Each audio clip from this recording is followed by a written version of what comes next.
programa tem o oferecimento de Santos Dumont Condomínio Aeronáutico, pista balizada, asfaltada, lotes para hangares e residências, no interior de São Paulo. Você mais perto do seu próximo voo.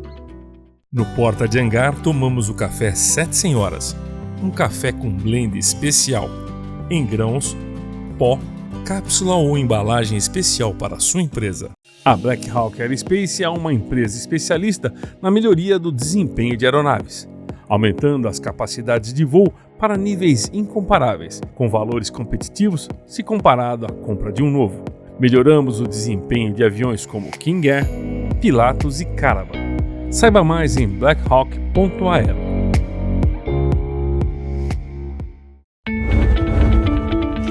Bem-vindo ao programa Porta de Hangar, o canal da aviação. Apresentação, Ricardo Beccari. Você que não é inscrito no canal, se inscreve no Porta de Hangar, dá aquela badalada no sino e divide toda a informação desse canal, que é importante, porque as pessoas que vêm aqui vêm para informar, para deixar o seu testemunho de vida profissional, deixar você mais espertão. E o nosso convidado de hoje, gente, é o seguinte, vocês gostam dele. É um charme esse rapaz. Só que para falar o sobrenome dele tem que ser bom, viu? Que é um sobrenome que parece uma sopa de letrinha. Então só vou falar o primeiro nome para não dar vergonha, aí ele fala o segundo. Bem-vindo, Robert Swerdling. Lasqueira, velho. Bem-vindo ao Porta de Hangar. Eu que agradeço. Aliás, pessoal, eu fiz um elogio. Não é porque eu estou aqui no Porta de Hangar, né, que eu vou fazer, mas eu já fiz fora do ar.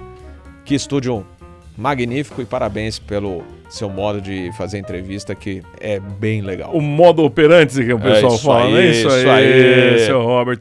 Robert, você é um cara conhecido, piloto de avião comercial, tá há tempo na aviação. Como é que surgiu essa vontade louca de ser piloto? O papai era piloto, como é que é esse troço? Meu pai, na realidade, queria ser piloto, era um piloto frustrado. Na realidade, minha paixão pelos aviões começou quando eu tinha 5 anos de idade, por causa do meu irmão, né? O meu irmão é 4 anos mais velho, o Alfred, que aliás... Alfred! Ele é o mordomo do Batman? Não, ele também não é o do papel higiênico. Ah, não, tá. Não, mas... Porra, eu quis deixar ele na maior, pô. Você não, mas tanto que ele é conhecido como Johnny, porque é Alfred John. Não, então ele que me levou para a aviação, porque nós éramos sócios do Círculo Militar de São Paulo, lá no Ibirapuera. Sim. E lá do lado, o que tem? Aeromodelismo. Então a gente saía do clube, ia a pé para lá e ficava vendo o aeromodelismo e também a operação no aeroporto de Congonhas, o velho aeroporto de Congonhas, porque na década de 70, né, então a gente via os aviões clássicos operando lá, e aí surgiu a paixão pelos aviões. E aí a gente, quando podia, estava no aeroporto ou ficava a tarde inteira observando pousos e decolagens.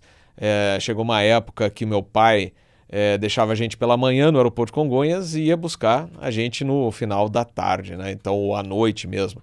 Então a gente passava o dia respirando querosene dos Eletras, quando eles acionavam, aí a gente ficava lá, que cheiro bom. É gostoso, hein? Perfume maravilhoso. Então, e o meu pai era um piloto frustrado, porque o meu pai era, esse sobrenome, essa sopa de letras, gente, vem da Áustria.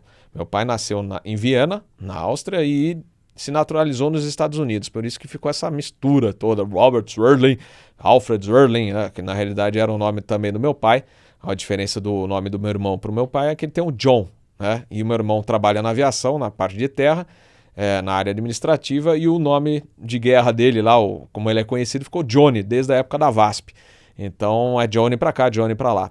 E o meu pai queria ser piloto de caça na Segunda Guerra, só que aí atrasou papelada aqui, papelada lá, e não conseguiu. Ele foi sargento de tropa americana na Segunda Guerra, só que na parte terrestre, né? Ele foi para a Europa. Quando ele voltou... ele combateu na Segunda Guerra? Foi.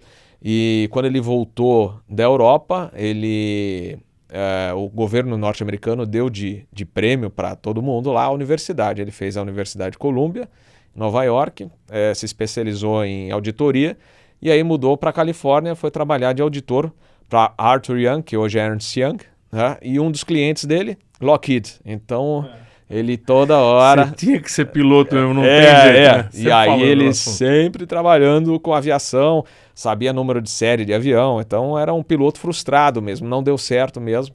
E aí a primeira esposa dele, que era alemã, né? É interessante porque ele conheceu em Berlim a primeira mulher dele. Durante a guerra? Durante a guerra, depois, na realidade, após guerra, né? Já após guerra, ele cuidou também de um campo de prisioneiros na Alemanha, lá em Berlim, e aí acabou conhecendo a primeira esposa dele. E essa esposa mudou para os Estados Unidos, e aí ela faleceu por problemas de saúde, e a Arthur Young falou assim para o meu pai, olha, para você arejar a tua cabeça e tal, o que você acha de ir para o Brasil, ficar 2 anos lá, a gente tem escritórios em São Paulo e no Rio de Janeiro, aí você fica 2 anos e volta. Ah, tá bom. Aí ele veio para São Paulo, e aí um dos clientes era a Light, a atual Eletropaulo. E aí a única pessoa que falava inglês na época era minha mãe. Ah, que legal, hein, bicho? Ele chegou em 64, casou em 65. Aí meu irmão nasceu em 66 e eu nasci em 70. Papai é vivo? Não, ele faleceu já faz 20 anos. Ah, que pena. Ele já estava no lucro, ele dizia, porque meu pai faleceu com 81 anos, né?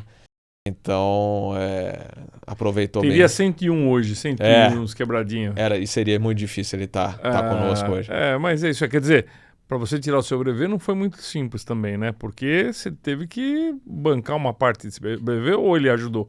Não, ele ajudou. Ele ajudou, eu comecei pagando com o meu salário. Onde é que você tirou o seu brevet, Robert? Aeroclube de São Paulo, grande. Cherokee 140. Cherokee, Tupi, Corisco, aspirado. Sêneca, multimotor. Sêneca estava indisponível, acabei fazendo em Belém Novo. Belém Só Novo a parte de multimotor. Grande aeroclube, né? Porto Alegre. Mas eu me lembro que você me contou um dia que você trabalhou na rádio, super rádio Pan-Americana S.A. Jovem Pan, que eu amo de paixão.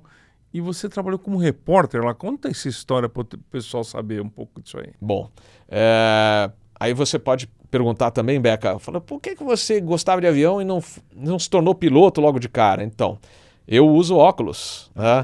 E naquela época que eu poderia tirar o brevet, eles tinham um monte de restrição, porque eu tenho hipermetropia, astigmatismo, e era muito difícil. Tanto que eu cheguei a ligar para a escola de aviação e falei, não dá. Estão com restrições e tal, então já tinha desistido meio que, né, de fazer a carreira de pilotagem. E em 1985 eu criei uma associação de entusiastas da aviação, a AETA, Associação de Escuta e Tráfego Aéreo, em São Paulo, e a gente criou um jornalzinho interno. Que legal. Então era o Runway. Então eu fazia, imagina, máquina de escrever, primeiro naquela velha Olivetti, depois na elétrica, e depois passei para o computador. E, ao mesmo tempo, comecei a colaborar com revista de aviação. Chegou a época de fazer a faculdade, eu falei, vou fazer jornalismo, que eu já curto fazendo jornalzinho aqui, né, as matérias de revista. E aí eu fui fazer a faculdade de jornalismo, me formei, terminei em 91, e aí em 92, o pessoal da sala de imprensa do aeroporto de Guarulhos, que já me conhecia, estavam entre eles comentando, né, que era o Amorim Filho, da Bandeirantes, e o Luciano Dorim, da Jovem Pan. Falei, a Jovem Pan está precisando de outro repórter aqui no aeroporto. Quem que eu indico? O Amorim falou, o Robert acabou de se formar, jornalista, conhece aviação, etc, etc. Era um foca ainda, né? Putz. Gente, para quem não sabe o que é foca, é o cara que está começando, que está aprendendo com os mais antigos. E aí o Luciano Dorim me ligou, falou, você quer ser repórter da Jovem Pan? Louco, meu! Ô louco, meu! E aí aceitei, entrei no dia 14 de setembro de 1992 na Rádio Jovem Pan. Que legal. Como repórter. 30 anos, logo. Nós estamos gravando esse programa em setembro, vai fazer 30 anos logo. E aí comecei a trabalhar para Jovem Pan AM, mas eu conheci também o pessoal da FM, foi na mesma época que eles criaram o Pânico na FM, e cheguei até a levar um comandante da Rio Sul e uma comissária da Varg para o pessoal explorar bastante lá no programa Pânico, né? A Rádio Jovem Pan é uma rádio querida por todo mundo, é uma rádio que sempre foi muito boa, sempre muita informação. Eu gostava daquele hora certa, 10 horas, repita, 10 horas. Puta, aquilo era E agora as informações do aeroporto, um oferecimento Varg acima de tudo você. E você falava o que exatamente? Entrava ao vivo? A gente entrava ao vivo sempre, tinha até a sala de imprensa, acho que hoje nem tem mais esse... Microfone para você não é um problema. Olha as... Não, para você falar, rapaz, calma. Olha, porque assim, o pessoal da aviação, para o pessoal ficar sabendo, né? A gente é um tirando sarro do outro, então então não, mas eu digo, veio o Jorge Elau aqui, ele pegou e pô, o Jorge Elau é um dos melhores locutores do Brasil. Deu uma porrada no microfone sem querer e falou, eu não tô acostumado com isso. E você, eu acho que, pô, nunca teve problema de falar ou não? Não, você sabe que eu era tímido na escola, sempre fui meio tímido, usava óculos, franjinha, aquelas coisas, eu era super tímido. Depois com a rádio e com o jornalismo eu comecei a perder essa timidez, né? Mas sempre tem aquela, pô, vai entrevistar uma pessoa importante assim, fala, pô, dá aquela respirada e fala, vamos lá. Mesmo porque na rádio o pessoal é mais descontraído, é mais sacana, brinca mais, coisa. Na aviação também, né? O ambiente de trabalho. Os locutores na Jovem Pan eram muito tranquilos, então era super divertido. E qual era o tipo de notícia que você dava? Então, a gente tinha um boletim patrocinado da Varig, né? Então a gente entrava com as condições do aeroporto, se tinha voo atrasado, cancelado, meteorologia, etc. E a gente entrevistava os políticos, artistas, esportistas, quem estivesse chegando, desembarcando ou embarcando, a gente ficava caçando lá para pegar o furo e entrar no ar com a entrevista, né? Puta, que legal. Quando é que você passou a escrever coisas para as revistas de aviação? Você escreveu muita coisa, muita matéria, você tinha uma coluna, enfim. Eu comecei, antes da faculdade, comecei a tirar foto e colaborar com o Spagatti, da revista Flap. Carlos André Spagatti. Carlos André Spagatti. Uma figura, hein? Veio aqui antes um pouco de falecer, uma figura. E ele que deu essa chance, né, inicial de eu começar a escrever algumas coisas para ele, tirar fotos. E aí depois eu acabei indo para a Aero Magazine. Na época da Jovem Pan mesmo, a Aero Magazine estava começando, fui convidado a trabalhar com eles e fiquei até dezembro de 2014 na Aero Magazine. Comecei da número 1 até dezembro de 2014. Qual era a capa da número 1? Você lembra? Era foto sua? Não, foto do Márcio Jumpei, eu acho que era. Eu acho que era um AMX, se não falha a memória. AMX, exatamente. É isso aí. Um AMX. E eu fiz uma matéria sobre o aeroporto de Congonhas. E eu acabei ficando, inclusive, com essa sessão. E o pessoal falava, associava o meu nome a aeroporto, criavam uns nomes, uns apelidos, tudo eram sempre relacionados com aeroportos, né? Então, e aí, mas eu tinha coluna, às vezes eu escrevia sobre segurança de voo ou navegação, mas sempre tinha matéria de aeroporto que era... Qual que era o nome da coluna? Não, então ele saía aeroporto. Não tinha uma... Era o nome aeroporto, né? Sempre tinha a seção de aeroporto em cada revista. Entendi. E eu tinha que visitar um aeroporto toda edição para fazer as fotos, etc. E, Beca, essas visitas me ajudaram também muito na pilotagem. Né? Porque naquela época não tinha restrição de você voar em cockpit. Né? Então eu já tinha começado na minha época de entusiasta a fazer muitos voos no cockpit e depois pela Aero Magazine, na Varig eu cheguei a dividir voo com o pessoal. Por exemplo, tripulação composta, falar, vamos transformar numa de revezamento? Aí o pessoal, opa, como assim? Falar, não, eu estou oferecendo aqui, eu posso fazer a navegação, fazer a fonia com um de vocês e aí vocês dormem um pouco mais. Aí na hora eles topavam, né? Opa! Bons tempos, né, bons cara? tempos que... A aviação era bem romântica ainda, né? Então, poxa, voei na cabine do 47, do MD-11 e DC-10, foi uma boa experiência. Você sabe que eu lembro direitinho quando você entrou na aviação comercial. Conta um pouquinho essa história de como é que foi que você entrou na aviação comercial. Para a turma saber. Aliás, você é comandante de Airbus hoje, né? Sim. 320. 19, 20 e 21, né? Foi engraçado porque eu, como repórter da Jovem Pan, trabalhando em Congonhas, porque aí a gente começou a alternar. Às vezes ia para Guarulhos, às vezes ficava em Congonhas. E aí eu descia para tomar café na sala do Diners Club. Tinha uma salinha lá embaixo na época. Cafezinho engrenado. Aquele bate-papo e tal. E aí o pessoal comentou... aquele rapaz lá tá querendo abrir a representação de uma escola de voo dos Estados Unidos aqui. Falei, caramba, bicho, isso aí é matéria, né? Eu já escrevendo para a Aero Magazine, E aí eu fui falar com ele, Francisco Zeckman, né? E ele falou, pô, tô querendo abrir a representação da Command Aviation lá da Califórnia. Pô, que legal, tal.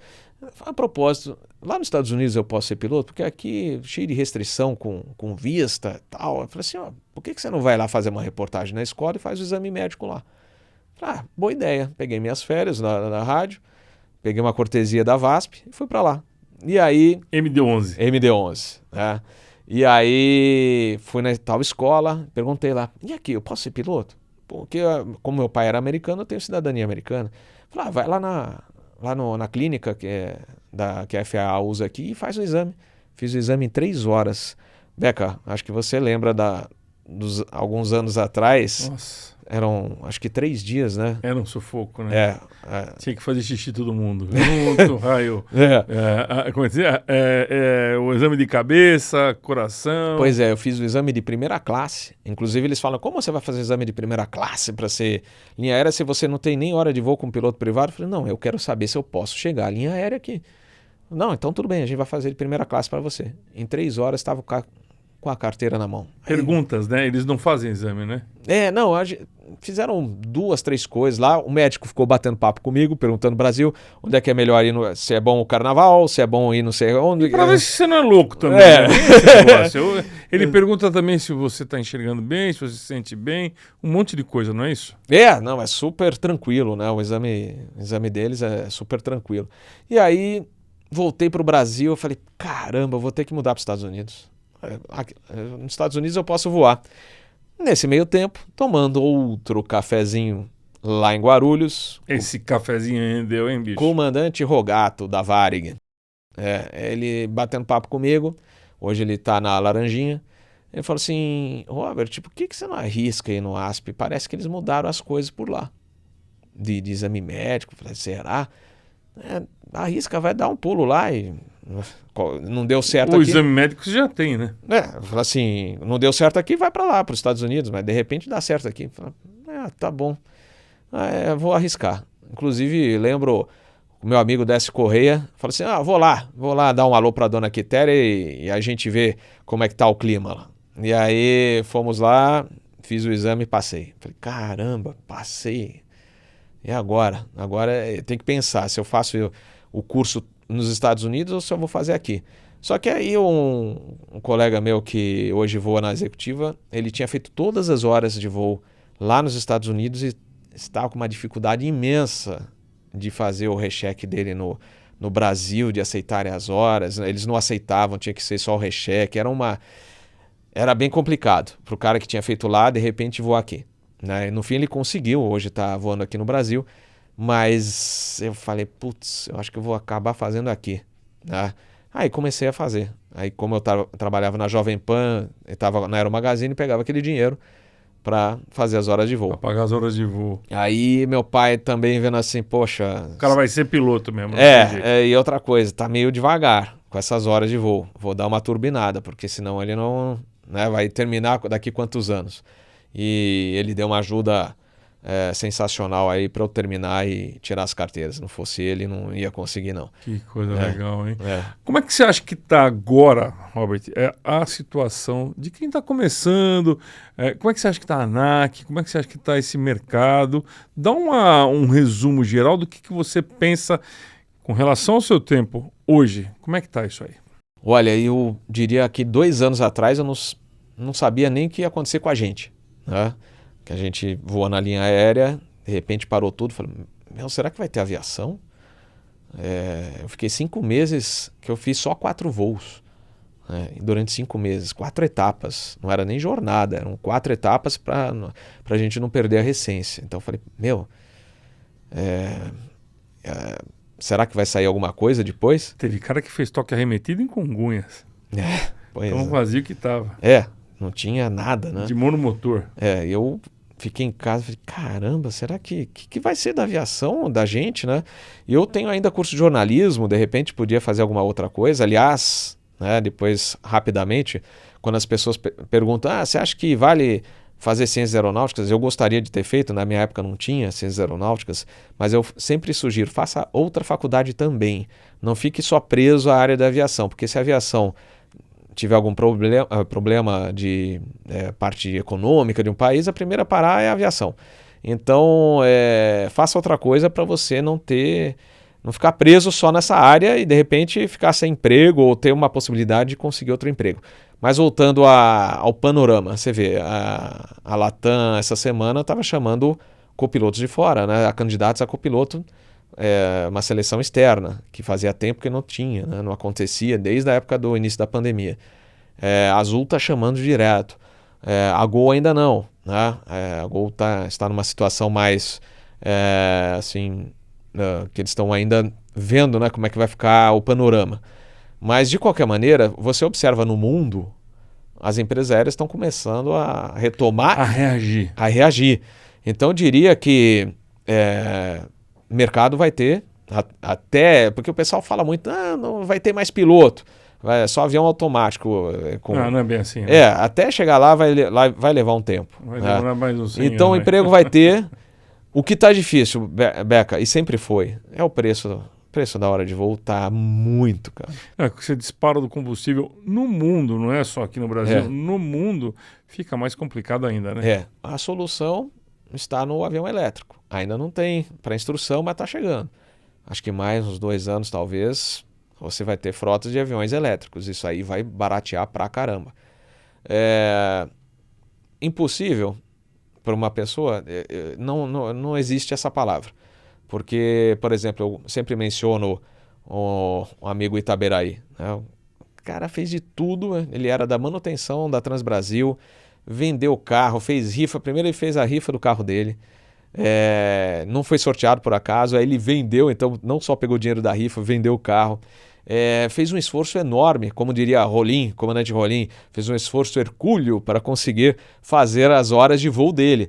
E ele conseguiu, venceu, né? Tudo na vida dá certo, só você querer.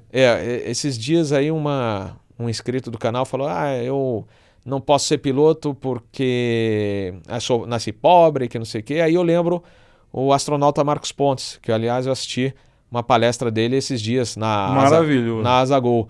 E a gente, o exemplo do Marcos Pontes, ele era família humilde, não tinha dinheiro para pagar a hora de voo. Ele começou trabalhando na rede ferroviária e aí estudando nas horas vagas, foi para a Força Aérea, conseguiu não só vencer na Força Aérea, mas foi para o espaço. Não existe essa palavra impossível. Não existe. Bom, ele foi ministro da Ciência e é um cara sensacional. Já convidei, vou convidar mais uma vez para vir aqui no Porta de Angar bater um papo com a gente. Eu fiz uma entrevista com ele de 4 horas, sabe aonde? Dentro do ônibus do querido amigo Vadico. Olha só. E ele me deu um presente, ele falou, eu queria te dar um negócio, que eu não sei. Aí ele virou a bolsa dele assim, achou uma canequinha da NASA que tá agora aí. Olha aí. Ele que me deu com o maior carinho, foi um gesto muito legal. Eu vou falar com você sobre o que eu tô vendo na sua camiseta, você falou de programa agora, Asa Aviation Space ATC. Então, eu parei de escrever em 2015, por causa da escala, né? Não tinha como, na verdade até você tinha como escrever, mas você sabe, Beca, a gente que vai escrever uma reportagem de 3, 4 páginas de revista... Não é simples. Não é simples. Então você, de repente, perdeu um dia maravilhoso, no dia, assim, você está ou no descanso, na folga em casa com a família. É cansativo e você não quer mandar qualquer coisa. Você tem que preparar a reportagem, às vezes você faz aquela introdução na matéria, deixa lá ela quieta, e quando você vai abrir no dia seguinte, fala, puta, tá ruim isso aqui, apaga tudo. Achei que era só comigo e não é. Começa tudo de novo, é complicado. Então eu parei de escrever, mas eu estava sentindo falta do jornalismo, né? Eu gosto disso.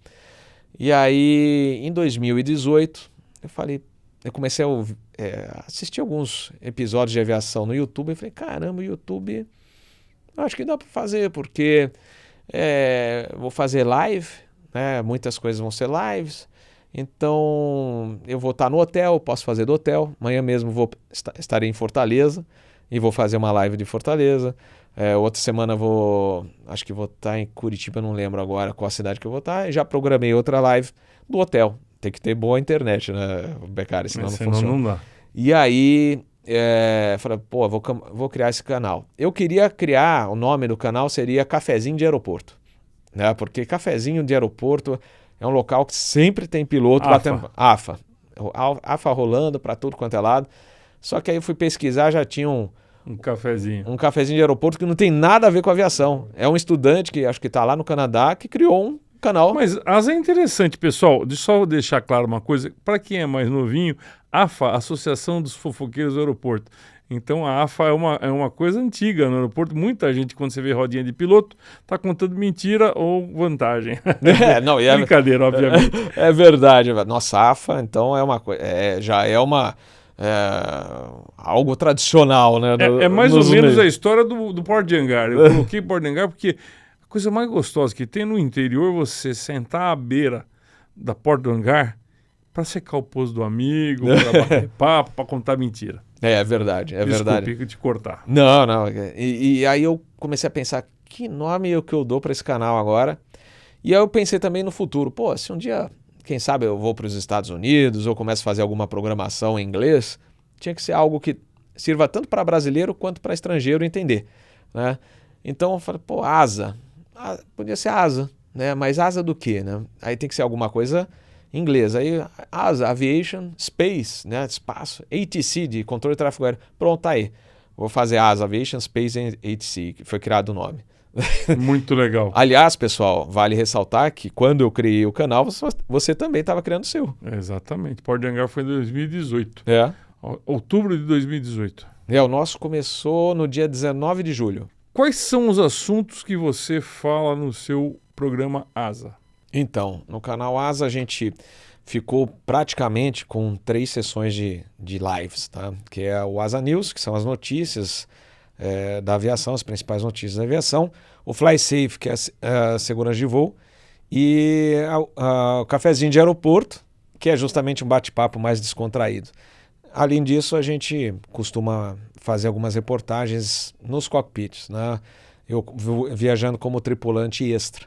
Então aí eu, com autorização da empresa aérea, eu consigo gravar alguns vídeos e a gente coloca no ar. Que é muito legal, né? O pessoal tem curtido aí bastante. Já não é ao vivo essa parte, não dá para fazer ao vivo. Não tem como. Teria que ter um Wi-Fi muito bom e não sai. Essas matérias realmente tem que ser editadas. Às vezes a gente inclui alguma coisa a mais, um mapinha aqui, outro ali, então não tem como você fazer ao vivo, né? Mas das lives são essas 3 as principais, né? Então o Fly Safe é muito apreciado porque é segurança de voo, então a gente pega um acidente ou um incidente grave e discute.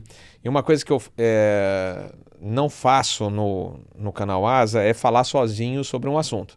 Então eu sempre procuro chamar pessoas especializadas. Então eu não vou falar, por exemplo, de um Boeing 777, como é a pilotagem ou como é que é o avião.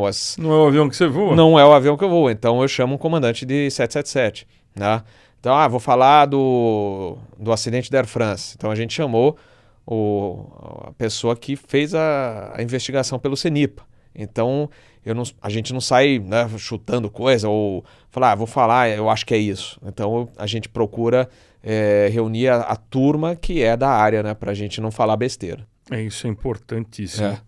Agora, a gente falou de um monte de coisa legal aqui, mas eu vou te fazer uma pergunta que eu faço para todo mundo. Troca de cueca.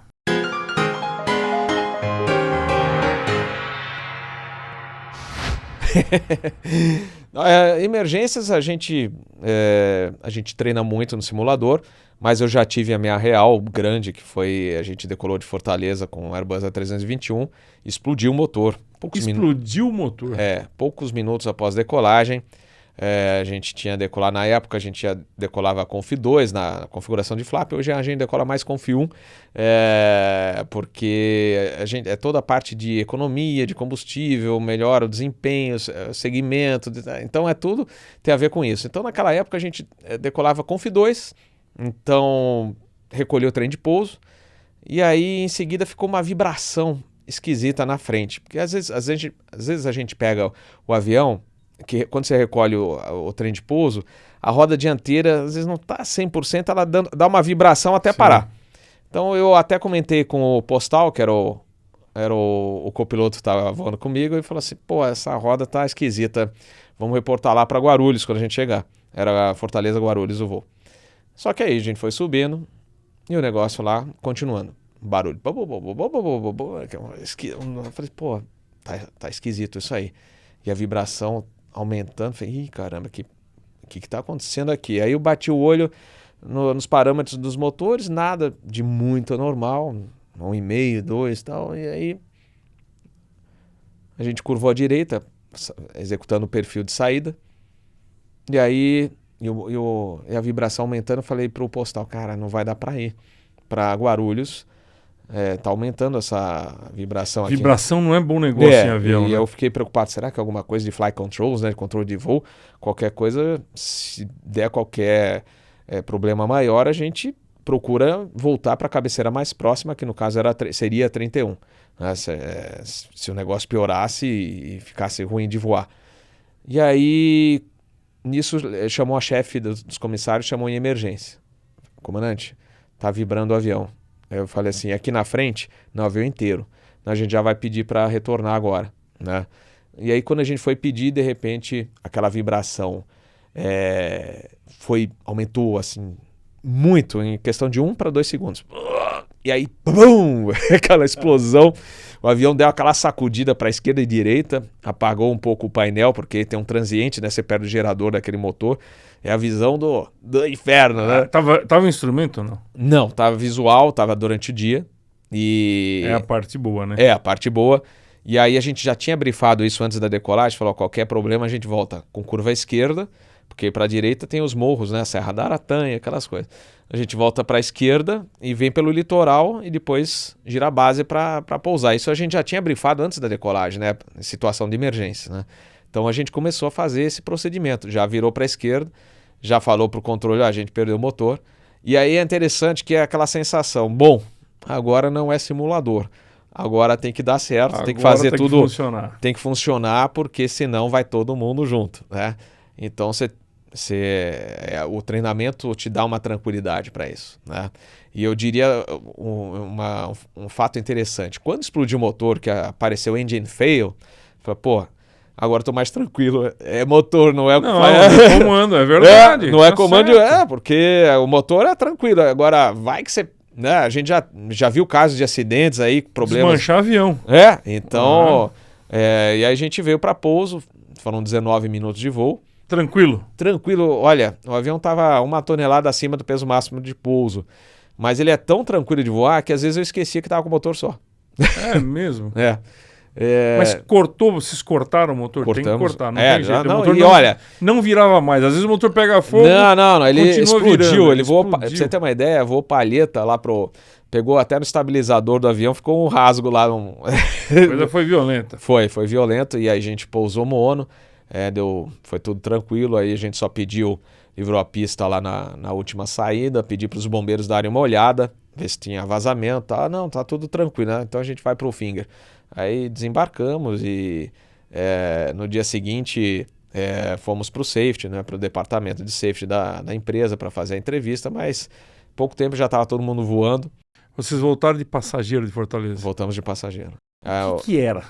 Olha, a gente, na realidade, a gente acabou sem um retorno exato para saber o que foi. Mas um mecânico, na época, falou assim, parece que foi fadiga de material. Né? Uma coisinha da parte interna do motor. Pode acontecer. Pode acontecer. E aí nisso é que acabou gerando a explosão, abriu. Imagina uma peça daquela soltando e aí vai tudo, vai pro beleléu, Deus que né? me livre. Ainda bem que deu tudo certo, ninguém se feriu e isso que vale a pena. Robert, eu peço para os convidados da aviação falar alguma coisa legal para quem está começando agora, uma palavra de incentivo, um conselho. Então, eu sempre comento que para as pessoas não desistirem dos sonhos, né? Não precisa ser só na aviação. Você tem esse sonho de seguir uma carreira, não largue esse sonho, não desista, persista, né? Esse é o importante, não desistir dos sonhos e não deixem, isso é interessante porque o Marcos Pontes também mencionou na palestra dele, não deixe que outros falem o que você deve fazer ou deixar de fazer, né? siga o que você acha que tem Seu que coração o manda. que o seu coração manda. Legal. Espero você mais vezes aqui no Porta de Hangar. Muito obrigado pela visita. Muito obrigado e espero também a sua participação em breve no canal Asa. Quero ver, é só convidar que eu tô indo lá, hein? Tem Vamos café? lá. Só o virtual, mas Mas a gente vai mandar um café 7 senhoras pra você lá. muito obrigado. E outra bom? coisa, quando eu estiver pelo sul, é convidado para tomar um vinho também. Que legal. Legal. E quando eu estiver no aeroporto, a gente toma um cafezinho de aeroporto. Legal. Obrigado, Robert. Eu que Valeu. agradeço. Até a próxima vez. Pessoal, obrigado pela participação. Se inscreve no canal Porta de Hangar, dá aquela badalada no sino. Divide as informações que o comandante Robert deu aqui para todos vocês. É muito legal a gente pôr essa informação para frente. Muito importante. Valdir Jorge Lopes da Silva, muito obrigado, meu amigo. Até a próxima, até o próximo programa. Valeu, um abraço a todos. Valeu, galera!